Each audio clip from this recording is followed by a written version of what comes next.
हम अपने जीवन में जब भी कुछ काम करने जाते हैं तो वो नहीं होता है, तो हम अपनी बातें कभी किस्मत पे छोड़ देते हैं। हाँ, हमारी किस्मत में ही ऐसा होता है। हम अपनी किस्मत को ही दोष क्यों देते हैं? हमारी किस्मत में जो लिखा हुआ है वो तो हो गए, लेकिन सबसे बड़ा हमारा कर्म होता है। जब तक हम करेंगे नहीं, वो किस्मत हमारा साथ देगा नहीं।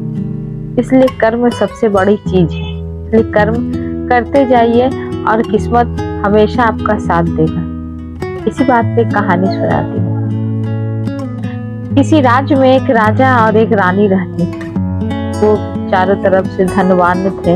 उनकी ऐश्वर्य और धन में कोई कमी नहीं थी। वो हमेशा खुश रहते थे। उनकी सभी संपत्ति मानो दूर दूर तक फैली हुई हो। उनको कभी किसी चीज का दुख नहीं है। लेकिन कहते हैं ना कि जो दूर से खुश दिखता है वो अंदर से कहीं न कहीं उसके सीने में कहीं न कहीं एक छोटी सी चुभन जरूर रह जाती है, जो कि वो चुभन उनकी संतान थी। उनकी संतान एक भी न थी। राजा ने और रानी ने बहुत सारे तप, पूजा पाठ, मंदिर, दान, धर्मशाला सब कुछ किए, लेकिन उसका कोई परिणाम नहीं निकला। और धीरे धीरे इन लोगों की उम्र भी समझिए कि बीतने ही जाने वाली है। लेकिन फिर भी कोई परिणाम न निकलने के कारण वे दोनों बहुत ही दुखी रहते थे।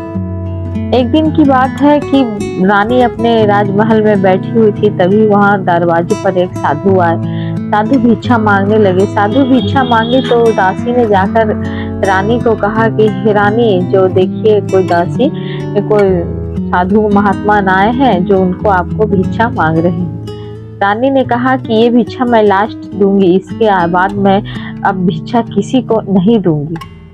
उन्होंने एक चांदी का कटोरा लिया और उसमें एक कटोरी चावल जाके उस साधु महात्मन को देने गए। और साधु महात्मन को देने गए तो उसने, जब साधु महात्मा देखे कि चेहरे पर मायूसी छाई हुई है, तो रानी से पूछा कि हे रानी, आप किस चिंतन में बैठे और आपको किस बात का दुख है? तो रानी ने कहा कि क्या बताऊं महाराज, मेरी उम्र भी अब हो चलने को आ रही है और मेरे परिवार मेरी कोई संतान न है। मैं इसी बात से थक गई हूँ। पूजा पाठ, दान धर्म सारी चीज मैं करके थक गई हूँ, इसलिए अब मैं कुछ करना नहीं चाहती हूँ। मुझे अब लगता है संतान की प्राप्ति नहीं होगी। तो साधु महात्मा ने थोड़े देर रुके और मुस्कुराते हुए कहा कि क्यों चिंता करती हो, तुम्हें पुत्री जरूर प्राप्त होगी। जो मैं एक मुट्ठी चावल निकाल कर देता हूँ और तुम इसे खीर बनाकर तुम और राजा एक साथ खा लेना। लेकिन हाँ, पुत्र तो तुम्हें मिलेगा ही, लेकिन वो पुत्र सिर्फ 15 साल के लिए ही पुत्र रहेगा। बीच में कुछ ऐसा घटना घट जाएगा जिसके तुम्हें पुत्र को पाने के लिए बहुत बड़ा कष्ट करना पड़ेगा। तो फिर तुम दोबारा पुत्र को प्राप्ति कर सकती हो। उसने कहा कोई बात नहीं महाराज, हमें 15 साल के लिए ही पुत्र मिले वही काफी है। रानी ने राजा से इस बात के बारे में चर्चा निकाली।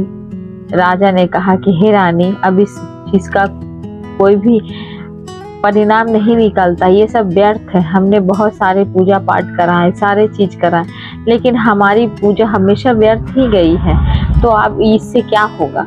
फिर भी रानी ने कहा कि एक बार करके तो देखें। राजा को मन न था, लेकिन फिर भी रानी की बात मानकर उसने कहा ठीक है, चलो अगर आप कह रही हो तो आपकी बात मैं मानता हूँ।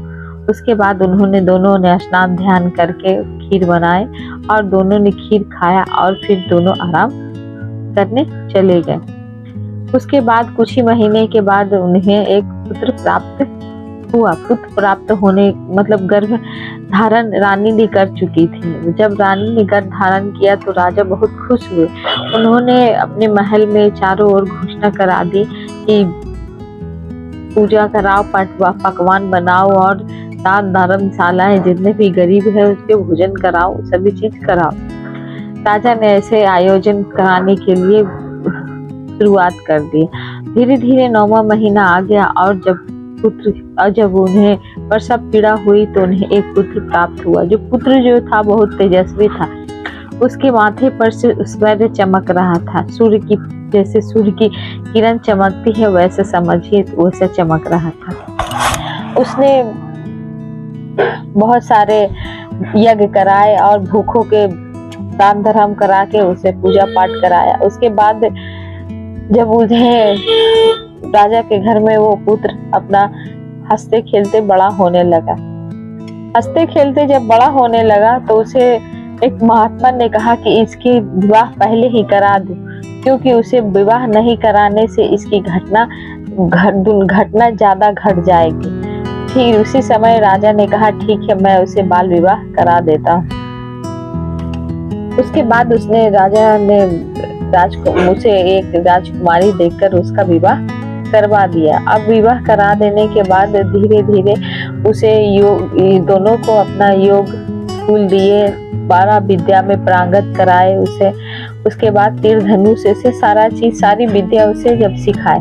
जैसे ही 14वां साल होने लगा तो राजा से उसने कहा कि पिताजी, अब मैं अपने राज्य को, पूरे राज्य को देखना चाहता हूँ कि हमारा राज्य कैसा है। मैंने अभी तक अपने राज्य को नहीं देखा है। तो उसने कहा हाँ बेटा, क्यों नहीं, जाओ तुम अपने राज्य को देखो, लेकिन हाँ अपनी पत्नी को ये सब बातें मत बताना कि तुम कहाँ जाते हो, कहाँ घूमते हो, कहाँ ये करते हो। जैसे ही 15वां साल हुआ तो एक रात जब राजकुमार जब घूमने गया तो वो किसी चीज में परिवर्तित हो गया और वो किसी को बता न सका। उसके बाद वो रानी, जब राजकुमारी उनके साथ रहती थी, छोटी रानी ने रोज देखती थी कि मेरा पति कहीं चला जाता है और रात में जाता है, वो सुबह में आ जाता है, लेकिन उसको उसे किसी को पूछ नहीं सकती थी कि हाँ किससे पूछे। रानी से अगर अपने सास ससुर से पूछती तो उनका धर्म भ्रष्ट होता, अगर वो किसी और को बताती तो उनका जीवन व्यर्थ था, वो अपने आप में घूटती रही। इसी तरीके से वो दुबली पतली और सूखती जाती थी, वो किसी से कह नहीं सकती। उसी समय उनके पास एक मालिन आती थी जो उसे फूल दे जाती थी, फूलों के उनके शौक थे, उन्हें फूल दे जाती थी, वो दे जाती थी। उसने कहा छोटी रानी, आप इतना दुखी क्यों रहते हो, आखिर किस बात का आपको कष्ट है? जो किसी बात का कष्ट है तो मुझे बताइए, मैं इसे पूरा करूंगी। बोले क्या बताऊं दाई माँ, जो मेरे पति ने रात को चले जाते हैं और सुबह आते हैं, लेकिन मुझमें इतनी हिम्मत नहीं है कि मैं उनसे कुछ पूछ सकूं। उसने कहा कि तुम अपने पति का पता कराओ कि तुम्हारा पति कहाँ जाता है। बोला मैं कैसे पता करूं, मुझमें एक आदत है, में खराबी आदत है कि मुझे जल्दी ही नींद आ जाती है। उसने कहा कि तुम अपनी हाथ की छोटी उंगली को काट लेना और उसमें नमक छिड़क देना, तुम्हें जब तक जलन होगी, तकलीफ होगी, तब तक तुम्हें नींद नहीं आएगी। रानी ने वैसा ही करने का विचार किया। उसने अपने छोटी उंगली को काट लिया और काट कर वो अपना उसमें नमक डाल दी। जलन जब तक था तब तक तो वो जागी रही, लेकिन जब तक राजकुमार जब तक उठ के चला गया तब तक रानी की नींद पूरी पड़ चुकी थी। दूसरे दिन वो दाई माँ आई, उसने कहा कि तुमने पूछा? बोले नहीं, मैंने देखा ही नहीं। राजकुमार जब उठ रहे थे तब तक मैंने देखा, और वो जब जा रहे थे तो वो मैंने देखा नहीं कि हाँ वो जा रहे थे। बोले कल तुम थोड़ा उसे और ज्यादा उंगली को अपना काट लेना और काट के उसमें नमक छिड़क देना, और ज्यादा जलन होगी तो तुम्हें नींद नहीं आएगी। उसने वैसा ही करने का विचार किया। उसने वैसा ही किया। जब रात को राजकुमार उठा तो उसे उठते हुए और उसे जाते हुए राजकुमारी ने देखा, लेकिन उसने उससे पूछ ना सकी, उससे पहले उसे नींद आ गई। उसने दोबारा दूसरा दिन आए तो उसने दाई माँ ने पूछा कि क्या तुमने उससे पूछा?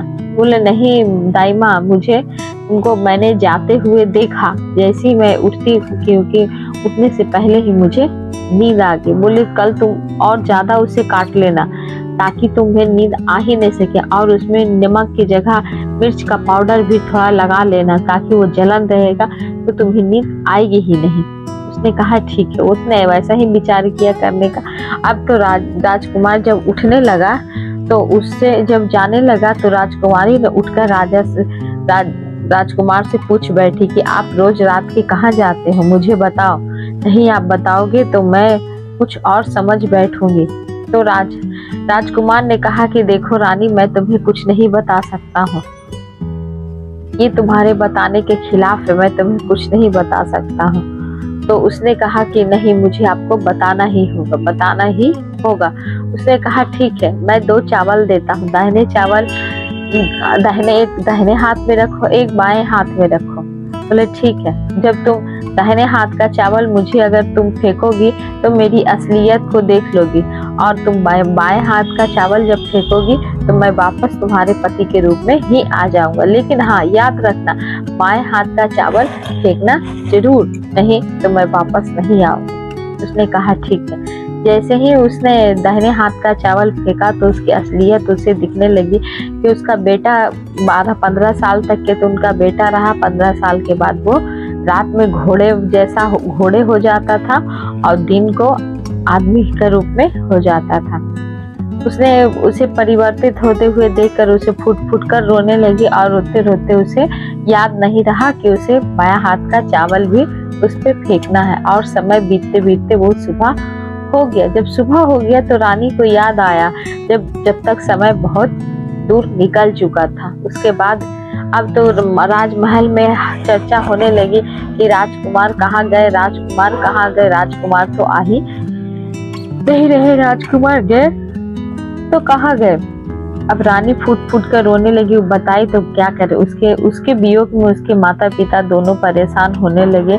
उसके बाद छोटी रानी ने कहा कि रुकिए माता पिता जी, आप चिंता मत कीजिए, मैं उन्हें ढूंढकर जरूर लाऊंगी, मैं उन्हें ढूंढ कर जरूर लाऊंगी। उसने क्या किया कि उसने एक सेठानी का रूप बदला और राज के नगर के किनारे गई और जाकर वहां पे एक डेरा लगा दी। डेरा लगाने के बाद वहां खाना पीना का इंतजाम से खिलाने लगी, और उसमें एक शर्त रख दी थी कि जो एक नई बात बताएगा मैं उसको खाने के लिए दूंगी। इधर दाई माँ के घर में एक छोटा सा बच्चा रहता था। दाई माँ को गोबर का कंडे इकट्ठा करने का इतना शौक था कि वो कुछ कहने लायक नहीं। वो दोपहर में चली जाती और छोटे बच्चे अपने पोते को घर में अकेला छोड़ जाते। जैसे ही उसके माता पिता आते तो वो रोता रहता था। उसकी बहू जो थी वो थोड़ा क्रूर थी। उसने कहा कि देखो, तुम्हारी माँ हमारे बेटे को यूं ही छोड़ जाती है, तुम अपने माँ को बाहर घर से निकाल दो। उसने जैसे ही माँ घर से आई, उसने कहा माँ तुम चली जाओ, मेरे घर आने की जरूरत नहीं है, तुम अपना बंदोबस्त कहीं और कर लो। बेचारी बुढ़िया रोती हुई वो ही गंडे चुनने फिर चली गई। जैसे ही चुनते हुए उसने देखा कि एक सुनहरी सी गाय थी और गाय दौड़ती हुई जा रही थी। उसने सोचा कि ऐसे चलते चलते मैं कहीं और अपना डेरा डंडा खोज लूंगा। उसने गाय की पूंछ पकड़ी और धीरे धीरे गाय के साथ चलने लगी। गाय के साथ चलते हुए देखा कि गाय ने एक बड़े से चट्टान पे सींग मारी और वहां से एक दरवाजा खुल गया। दरवाजा जैसे ही खुला उसने देखा कि वो पाताल लोक में चला गया। पाताल लोक में जाने के बाद उसने देखा कि गाय को अनदेखा इंसान ने किसी ने उसे रस्सी से लगा दिया और उसका दूध निकालने लगा। और उधर एक घोड़े ने आया और एक नदी में छलांग लगाया। और जब छलांग तो घोड़े ने लगाया, लेकिन निकला एक सुंदर राजकुमार। जब सुंदर राजकुमार निकला तो उससे आगे उसके बहुत सारे खान पकवान रखे हुए थे। कि जैसे ही उसने गाय को देखा और उसने उसकी पूंछ पकड़कर कहा कि चलो वहां पर, उसने गाय के पूंछ से पीछे वो बुढ़िया चल गई। और उसने देखा कि पाताल में उसने देखा कि घोड़े ने छलांग लगाई और उससे एक सुंदर युवक निकला और उसे खान पान को मानो 56 भोग उसके लिए रखे हुए थे। उसने खाया और एक कौवे से पूछा, कौवे बताओ मेरी माँ कैसी है। उसने कहा कि महाराज आपकी माँ बहुत दुखी रहती है। पिताजी मेरे कैसे हैं? बोले आपके वियोग में वो दोनों बहुत परेशान रहते हैं। उसने कहा राज को कौन चला रहा है? उसने कहा राज को मंत्री चला रहा है। उसने कहा ठीक है, मेरी पत्नी क्या कर रही है? उसने कहा सराय के नगर पे एक भोजनालय खोली हुई है और उस पे वो खाना खिलाती है। वो सब बुढ़िया सुन रही थी और सुनते सुनते जब जैसे सुबह हुई, उसने जैसे ही गाय अपना बाहर निकलने लगा तो उसने भी उसकी पूंछ पकड़कर बाहर निकल गए। उसने सोचा कि उस सराय वाली की जो सेठानी है उससे जाकर मैं कह दूंगी तो मुझे खाने का बंदोबस्त हो जाएगा। मानो बंदोबस्त तो क्या, मुझे जीवन भर शायद खाने के लिए ही मिलता रहे। उसने गया और उसने बड़ा सा डंका रखा हुआ था, उसने बजाया और कहा कि मेरे पास एक नायाब बात है, मैं उसे बताना चाहती हूँ, पहले मुझे खाना खिला। उसने कहा ठीक है। पहले उसे खाना खिलाया, पहनाया उन्हाया, उसके बाद फिर उसे छोटी रानी के पास ले जाया गया। छोटी रानी ने जैसे देखा उसने कहा कि अरे दाई माँ तुम यहाँ पे कैसे आ गई? बोली क्या बताऊँ बेटी, तुम्हारे कर्मों का नतीजा है। लगता है कि जो मैंने तुम्हें बताया था आज मुझे परिवार ने मेरे घर से बाहर निकाल दिया है। तो बोले बताओ कौन से बात है? तो उसने आनाकानी करने लगी कि कोई बात नहीं है ऐसे नहीं। उसने फिर कहा कि बताओ दाई माँ, मैं बहुत दुखी हुई हूँ, तुम्हारे कहने से मेरा पति मेरे छोड़कर चला गया है, अब उसे पाने के लिए ही उस राह में बैठा हुआ है। उसने कहा ठीक है, मैं एक ऐसा पाताल लोक देखा हूँ जिसमें एक घोड़ा रहता है जो रात को सुबह हो जाता है। मैं इसके बारे में कंफर्म इसलिए हूँ कि वो तुम्हारे बारे में पूछ रहा था, इसका मतलब हो ना हो वो तुम्हारा पति ही होगा। उसने कहा ठीक है। उसके बाद कहा मुझे भी ले चलो। उसने कहा नहीं आज नहीं, कल ले चलेंगे। कल जब लेके गए उसने जैसे ही गाय को फिर आते हुए देखा गाय को, तो उसने गाय से कहा कि गाय को पूंछ पकड़ो और चलो अंदर। जैसे ही गाय की पूंछ पकड़ी और अंदर चला गया तो उसने भी वही दृश्य देखा जो बुढ़िया ने देखी थी। उसने देखा कि एक घोड़े ने नदी में छलांग लगाई और वहां से एक सुंदर राजकुमार निकला। जैसे ही सुंदर राजकुमार निकला तो उसने छोटी रानी ने पहचान गया कि उसने ही राजकुमार ही है। उसने ही जैसे ही सोने लगा तो उसने पूछा कि महाराज बताओ कौवे मेरा परिवार कैसा है? कौवे ने कोई जवाब नहीं दिया। उसने कहा कि ठीक है मत बताओ, आज मैं आराम करता हूँ। जैसे ही वो सोने लगी कि फिर रानी से रहा नहीं गया और वो उसके पास चली गई। उसने कहा देखो मुझे छूना मत, तुमने एक गलती पहले कर चुकी है, छू के मुझे दूसरी गलती मत करना। अब तुम यहाँ से चली जाओ, मैं वापस नहीं जा सकता हूँ। बोले हे महाराज, मैं मुझसे बहुत बड़ी गलती हो गई है, आप जो सजा देंगे मैं वो पूरा करूंगी, लेकिन आप प्लीज मेरे साथ चलिए, क्योंकि मेरा आपके बिना आपके माता पिता बहुत दुखी रह रहे हैं, वो बहुत कष्ट में है, इसलिए आप चलिए। उसने कहा कि मैं नहीं जा सकता हूँ, तो उसके लिए कोई उपाय बताइए कि मैं आपको कैसे वापस ला सकूं। बोले उपाय यही है कि कुछ यहाँ से जंगल से कुछ दूर एक जंगल है, उसमें तुम जाओ और उसको साफ सफाई सुथरा से करो, इतना साफ सुथरा करो, इतना पूजा का उसका माहौल बना दो। इस सूर्य भगवान जब अपना रथ उतारे तो वहां पे तुम्हें देखेंगे तो वो खुशी से जो वर मांगने के लिए कहेंगे, कि तुम मांगने के लिए जब कहेंगे कि हाँ इतना सुंदर वातावरण किसने बनाया है, जैसे ही उनसे पता चलेगा कि ये तुमने बनाया है तो वो कहेंगे कि मांगो, क्या वरदान मांगना चाहते, क्या तुम्हारे मन में। वैसे ही उनके रथ का दाहिना घोड़ा मांग लेना। बोला ठीक है। उसने सुबह का इंतजार किया और वहां से वो चल गई। वो फिर वही जंगल में पहुंची जहाँ पे राजकुमार ने जगह बताई थी। वहां से जाके उसे साफ सुथरा किया, उसे रंगोली बनाई, उसमें धूप काटी, मानो जैसे कि एक आश्रम जैसा उसे आश्रम में परिवर्तित कर दी। और वहीं से दोपहर को 12 बजे जैसे ही हुआ तो सूर्य भगवान जब सीधा उस पे रोशनी पड़ने लगी तो सूर्य भगवान आए और उन्होंने वही बात कही कि अरे ये इतना सुंदर किसने बनाया है? जिसने भी बनाया है मैं उसे मुंह मांगा वरदान दूंगा। और उसने ही बोलते हुए ये छोटी रानी वहां से आगे बढ़ गए और उनके रथ के आगे खड़ा हो गई। बोली महाराज मैंने ये सब सारा काम किया है। तो बोले मांगो, क्या मांगना चाहते हो? बोला महाराज मैं कुछ नहीं मांगना चाहती, बस मैं आपका रथ का दाहिना घोड़ा मांगना चाहती। बोला नहीं ऐसा नहीं हो सकता, जो ये तो तुम दूसरी चीज मांग लो तो अलग बात है, लेकिन नहीं।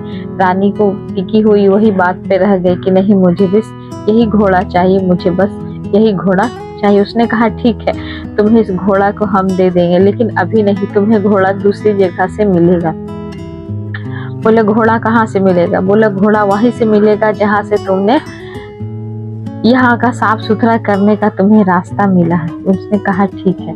रानी ने फिर वही काम किया और गाय की पूंछ पकड़कर पाताल लोक में चली गई। और उसके बाद उसने जैसे ही घोड़ा छलांग लगाया तालाब में, उस नदी में, वो आदमी में परिवर्तित हो गया और उसमें जाके कहा कि मैं आपको अब पाली हूँ राजकुमार, आप मेरे साथ चले। बोला हाँ तुमने मुझे पा लिया, मुझे सूर्यदेव ने सब सदैव के लिए इस बंधन से मुक्त कर दिया था। उसके बाद वो अपना राज में गया और अपने माता पिता को देखा तो वो खुशी से फूले न समाये। उन्हें लग रहा था कि 15 साल हो गया, 15 साल के बाद हमारा बेटा का निधन हो गया, जो कि वो खत्म हो गया है। लेकिन नहीं, उनका पुत्र जिंदा था, जीवित था, क्योंकि उसने कुछ कष्ट आए थे, वही कष्ट था जो राजकुमारी ने उसे हर कर उसे वापस ले आए। उसने कहा, उसने पूरी कहानी बताई कि क्या बताऊं माँ, मैं 15 साल का जैसे हुआ अचानक मैं एक दिन रात में मैं इंसान से घोड़े में परिवर्तित हो गया और मुझे आकाशवाणी सुनाई दी कि तुम दिन में घोड़ा रहोगे, दिन में इंसान रहोगे, रात में तुम घोड़ा बन जा, लेकिन जब तक ये राज कोई नहीं जानेगा तब तक तुम परिवार के साथ रहोगे, और जैसे ही राज कोई अगर जान जाता है तो तुम्हें सदा के लिए हमारे पास आ जाना होगा। उसे ही मैंने एक गलती कर दी कि राजकुमारी को मैंने बता दिया था। राजकुमारी को मैं बता देने के बाद उन्हें भूलने का प्रस्ताव भी दिया था, लेकिन रानी ने वो काम नहीं किया, जिसके कारण से मुझे यहाँ से चले जाना पड़ा। अब रानी ने मुझे ढूंढ कर लाई है, मैं अब यहाँ से कहीं नहीं जाऊंगा। और परिवार पूरा खुशी खुशी रहने लगे।